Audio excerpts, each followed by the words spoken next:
ठीक है, एक बार में दोहरा देता हूँ, यहाँ तक देख लेंगे दोबारा कि धीरे धीरे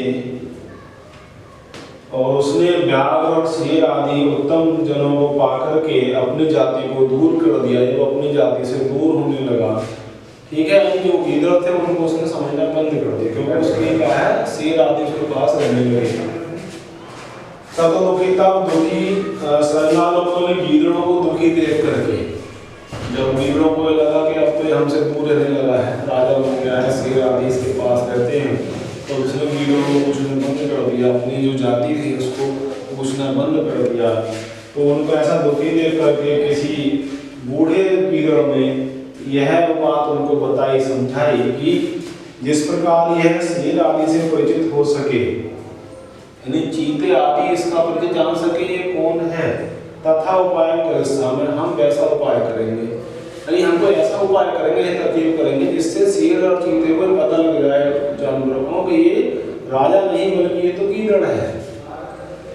यह क्या, क्योंकि ऐते व्याघ्राद है, क्योंकि ये जो व्याघ्र आदि हैं, शेर हैं, चीते हैं, बड़े बड़े जानवर हैं, वो सब क्या है, अस्य वर्ण मात्र हैं, वो इसे केवल रंग से, केवल रंग के द्वारा क्या है, विपुलब्धा संते ठगे गए हैं। बस इसका अलग रंग था तो उन्होंने भी लगा कि अलग रंग का है, शायद ये राजा बना दिया होगा, तो वो क्या है, ठगे गए हैं। एनम सर्वनाम एकात्म, एनम इसको सर्वनाम माने गीदड़, एकात्म में ना जानकर कि ये गीदड़ है ऐसा ना जानकर, उनको भी पता नहीं है, राजा को मानते, इसको राजा मानते हैं, तो बस इसके रंग के चक्कर में आ गए और रंग देख करके ये गीदड़ है ऐसा उनको पता नहीं है, यह श्रृंगार है ऐसा ना जानकर वो इसको क्या करते हैं, राजा न मानते, राजा मानते हैं। ततः सायंकाले, तब सायंकाल यानी शाम के समय, तो शाम के समय क्या करना है, सायंकाले शाम के समय सर्वे तत्र सम्मिल्य, सर्वे माने सभी, यानी जो गीदड़ थे सभी, तत्र, तत्र माने वहाँ, वहाँ का जहाँ पर वो रहता था नीला वाला गीदड़, वहाँ क्या करेंगे, सम्मिल्य, सम्मिल्य माने मिलकर, सम्मिल्य मिलकर, एक साथ मिलकर करते हैं, एक दैव, एक दैव, एक दैव माने एक साथ, सभी मिलकर बिल्कुल एक साथ एक सुर में महारावम या कुर्बान, महारावम शब्दार्थ में लिखा तो महारावम माने ऊंची आवाज, खूब तेज आवाज में, ए कुर्बान, ए कुर्बान।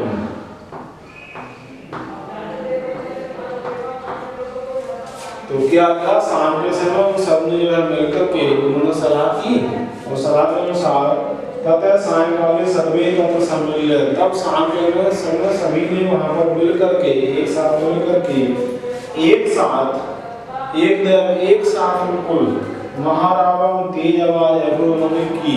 तो गीदड़ थे शाम के समय वो एक साथ मिले और एक साथ मिलकर खूब तेज आवाज की, जैसे गीदड़ बोलते हैं तेज वाले गीदड़ों ने एक साथ बोलना क्या कर दिया, शुरू कर दिया।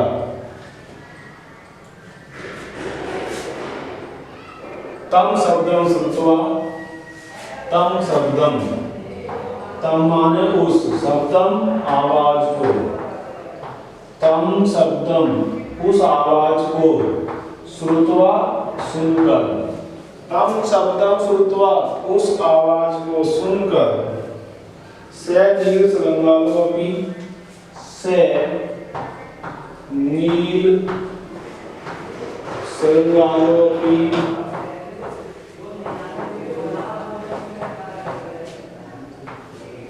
से नील श्रृंगालोपी, तो उस आवाज को सुनकर के वह नीला श्रृंगाल भी, वह नीला गीदड़ भी, जाति स्वभावात, जाति स्वभावात, जाति के स्वभाव के कारण, जाति स्वभावात, जातीय स्वभाव, जातीय स्वभाव क्या होता है गीदड़ का, कि जब गीदड़ बोलते हैं अन्य तो दूसरा गीदड़ भी बोलता, आवाज सुनकर सारे गीदड़ बोलने लगते हैं। तो ये क्या है, गीदड़ का जातीय स्वभाव है कि अपने साथ वालों की आवाज को सुन करके आवाज निकालना, उनके साथ बोलना। तो क्या किया कि जब वो सारे लोगों गीदड़ों ने मिलकर आवाज की शाम के समय बोलने लगे जोर से, तो उस आवाज को सुनकर वह नील श्रृंगारवी, वह नीला गीदड़ भी जातीय स्वभाव के कारण, श्रृंगारों की जातीय स्वभाव से, जो जाति का स्वभाव था उसमें भी था कि जब और बोल रहे हैं तो उसे भी बोलना था। जातीय स्वभाव से कई सह, कई माने उनके, सह माने साथ, कई सह उनके साथ। शब्दम एकरोत, शब्दम माने आवाज, एकरोत माने करने लगा। शब्दम एकरोत यानी आवाज करने लगा या आवाज की। तो वो सारे बोल रहे थे तो उनकी आवाज को सुना तो उसका जातीय स्वभाव था कि वो किधर बोल रहे हैं उसे बोलना था। तो कई से है शब्दम एकरोत, वह भी उनके साथ आवाज निकालने लगा। तथा कृते सती, तथा कृते सती, तथा माने ऐसा या वैसा, कैसे वैसा, कृते सती, कृते सती, कृते सती का करते ही, तथा कृते सती वैसा करते ही, वैसा करते हुए जब उसने आवाज निकालनी शुरू की, तथा कृते सती वैसा करते ही, सिंह से ज्ञाते, सिंह यानी शेरों ने, से ज्ञाते, से माने उसको, ज्ञाते माने जान लिया। क्या हुआ, शेरों ने उसको जान लिया, अरे ये तो गीदड़ है। जब उसने आवाज की तो ऐसा करते ही, आवाज करते ही सिंह से ज्ञाते, शेर आदि जो थे उन्होंने उसको जान लिया, पहचान लिया कि ये तो गीदड़ है, तो उसको जान लिया। हताश्च और उसको मार डाला। तो जब उसने आवाज निकाली गीदड़ साथ, तो ऐसा करते ही जब उसने वो क्रिया की तो वैसा करते से उन्होंने उसको जान लिया और हताश उसको मार डाला। एक लाइन लिखी है बाद में, यत माने क्योंकि, एक पंक्ति लिखी हुई है नीचे लिखा है, यह स्वभावो ही, यह स्वभावो ही, यह स्वभावो ही, अंतिम पंक्ति है पाठ की देख लेंगे। यह स्वभावो ही यस्यास्ति, यस्यास्ति जो स्वाभाविक गुण होता है, से नित्यम, से नित्यम,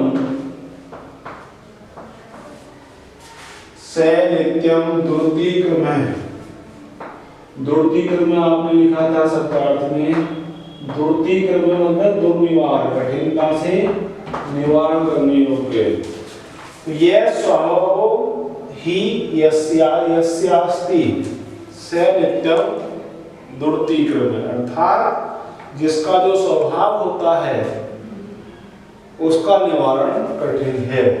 जिसका जो स्वभाव होता है से नित्य दुर्दिक्रम है, उसका निवारण क्या है, कठिन है। तो यही तक ये पाठ है। आज की वीडियो क्लास में हमने पाठ का शेषांश था उसको पढ़ा और इस प्रकार से जो नील श्रृंगार नामक पाठ है वो हमारा पूरा हो चुका है। तो आज की ऑनलाइन वीडियो क्लास में यहीं तक, और इससे अगली वीडियो क्लास में हम लोग इस पाठ का सारांश लिखेंगे। क्या करेंगे, पाठ का सारांश लिखेंगे। इसलिए अगली वीडियो जब देखेंगे तो आप कॉपी और पेन लेकर के बैठें। पहले हम इस पाठ का सारांश लिखेंगे, पूरी कहानी हिंदी में लिखेंगे और उसके बाद हम पाठ के जो महत्वपूर्ण प्रश्न उत्तर उनको भी करेंगे। तो आज यहीं तक, और पाठ का सारांश और तथा महत्वपूर्ण प्रश्नों संबंधी कार्य अगली वीडियो में। तब तक के लिए विदा लेता हूँ। धन्यवाद।